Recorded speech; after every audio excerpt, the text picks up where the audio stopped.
Wala sa kanila ang may bahid ng dugo dahil sa tukhan.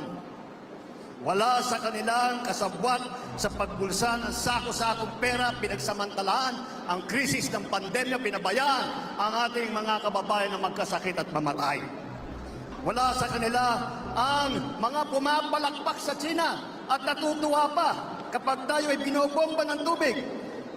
Tinatamaan ang ating mga Coast Guard, hinaharang ang ating mga mangingisda, ninanakaw ang kanilang huli. At bukod pa ron ay inaagaw pa ang mga isla natin para maging bahagi ng kanilang bansa. Nakita, nagtataka nga ako, parang yung mga iba na naging kandidato, nag-deliver lang yata ng suka, nabigyan na ng certificate of candidacy. Dahil wala naman natin, wala ang ikukumpara sa ating mga kandidato. Kung ihahambing natin sa mga napulot,